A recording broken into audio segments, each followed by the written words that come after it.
জীবনে যত সুন্নাহ মানবেন, রাসূল সাল্লাল্লাহু আলাইহি ওয়াসাল্লামের সুন্নাহ আছে যেখানে বরকত আছে, যেখানে সুন্নাহ সেখানেই বারাকা, সেখানে আপনি বারাকা পাবেন। যে কোনো সুন্নাহ, like Sunnah of eating, Sunnah of sleeping, Sunnah of travelling, Sunnah of trading, খাওয়া, ঘুমানো, সফর করা, ব্যবসা, কাজ করা, যে কোনো কাজের ক্ষেত্রে সুন্নাহ মানলেই ওটার মধ্যে বরকত আছে না নাই? সুন্নাহর সাথে সবসময় নিজেকে জড়িয়ে রাখবেন।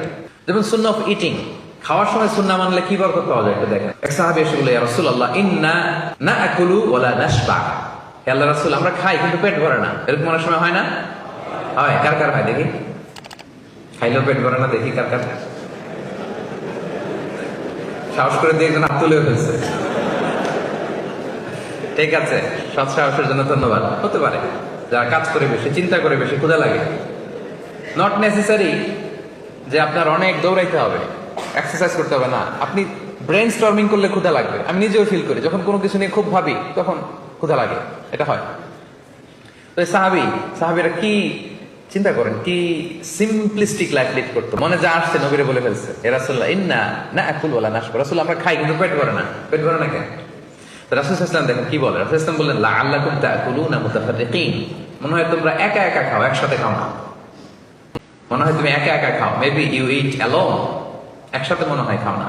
ওই সাহাবী বলে, না, হ্যাঁ ইয়া রাসূলুল্লাহ, আমি আসলে একা একা খাই, অন্যদের সাথে বসে মিলেমিশে খাই না। তখন রাসূল সাল্লাল্লাহু আলাইহি ওয়াসাল্লাম খাবারের সুন্নাহ শিখিয়ে দিলেন, দ্য এটিকেটস অফ ইটিং। তিনি বললেন, ইজতামিউ আলা তাআমিকুম, না না না, একা একা খেও না, খাবার নিয়ে একসাথে সবাই বসবা। ওয়াযকুরু ইসমাল্লাহি আলাইহি, খাওয়ার আগে বিসমিল্লাহ বলবা। ফাইন্নাহু ইউবারাকু ফি, তাহলে তোমাদের খাবারে বরকত ঢুকায় দেওয়া হবে। এবার বুঝছেন সুন্নাহ মানলে কিভাবে বরকত পাওয়া যায়? দেখেন, খাওয়ার ক্ষেত্রে আরো রাসূল সাল্লাল্লাহু আলাইহি ওয়াসাল্লাম কি ইনস্ট্রাকশন দিয়েছেন। তিনি বলেছেন, আহাব্বু তাআমি ইলাল্লাহি মা কাসরাত আলাইহিল আইদি, আল্লাহর কাছে সবচেয়ে প্রিয় খাবার ওইটা যে খাবারে অনেকগুলো হাত পড়ে। এক প্লেট নিয়ে শুধু এক হাত দিয়ে খাচ্ছেন, এটা আল্লাহর কাছে পছন্দ না। একটা খাবার নিয়ে অনেকগুলো মানুষ বসে চারদিক থেকে নিয়ে নিয়ে খাচ্ছে, এই খাবারটা আল্লাহর কাছে বেশি প্রিয়। সুবহানাল্লাহ।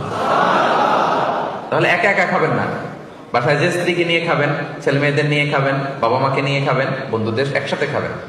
এবং খেয়াল করে দেখবেন, একা একা খেলে যে টেস্ট পাওয়া যায়, কয়েকজন মিলে খেলে এটা টেস্ট বেড়ে যায় কয়েক গুণ।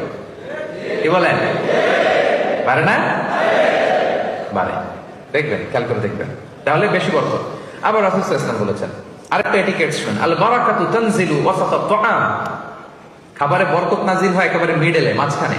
এক প্লেট খাবার, মাঝখানে বরকতটা আগে নাজিল হয়, সেখান থেকে ছড়ায়। ফাকুলু মিন হাফিয়াতি, তোমরা চারিপাশ থেকে খাও, মাঝখান থেকে নিও না। ওয়ালা তাকুলু মিন ওয়াসাতি, মাঝখান থেকে উঠাবো না। তাহলে লেটস সে বিরিয়ানি আনা হলো এক বোল, আপনি যখন ডিস্ট্রিবিউট করবেন বা খাবেন, আপনি এক পাশ থেকে শুরু করবেন, করতে করতে করতে করতে মাঝখানে যাবেন। অনেকে একবার মাঝখান থেকে দেয়া শুরু করে, না, বরকত নামে ওই জায়গায়, ওইটাই যদি একজনকে দিয়ে দেন তো বাকিরা বরকত পাওয়া লাগবে না? হ্যাঁ, তাহলে বুঝে শুনে না? আচ্ছা, মাশাআল্লাহ, এই তো বুঝতেছেন। আরো কি বলেছেন রাসূল সাল্লাল্লাহু আলাইহি ওয়াসাল্লাম, তুআমুল ওয়াহিদি ইয়াকফিল ইসনাইন। দেখেন আমাদের ইসলামিক ভ্রাতৃত্ববোধ কত সুন্দর। একজনের খাবার দুইজনের হয়ে যায়, রাসূল সাল্লাল্লাহু আলাইহি ওয়াসাল্লাম বলেছেন। তুআমুল ইসনাইনি ইয়াকফিল আরবাআ, দুজনের খাবার চারজনের হয়ে যায়। তুআমুল আরবাআ ইয়াকফিল আস-সামানিয়া, চারজনের খাবার আটজনের হয়ে যায়। এটা আমাদের ভ্রাতৃত্ববোধ। একটা বঙ্কুস চাইলে দুজনে খাওয়া যায় না? কথা কন না কেন? নাসি গোরাইন আয়াম, মজা করে খাইয়াম।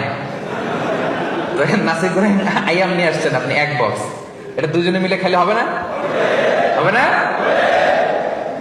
এটাই শিখেছে ইসলাম আমাদের। আনলাম, তুমি একটু আমি একটু, ভাগ করে হয়ে গেছে খাবার। দুইজনের খাবার চারজন শেয়ার করা যায়, রাসূল সাল্লাল্লাহু আলাইহি ওয়াসাল্লাম বলেছেন। চারজনের খাবার আটজন শেয়ার করা যায়। আলহামদুলিল্লাহ পড়েন। কি সুন্দর এটিকেটস তিনি আমাদেরকে শিখিয়েছেন। তাহলে আমরা জানলাম, এটা তো শুধু খাওয়ার ক্ষেত্রে আমি বললাম, এরকম সব কিছুর ক্ষেত্রে রাসূল সাল্লাল্লাহু আলাইহি ওয়াসাল্লামের সুন্নাহ আছে না? ফলোইং সুন্নাহ, সুন্নাহ মানলেই বরকত নেমে আসবে।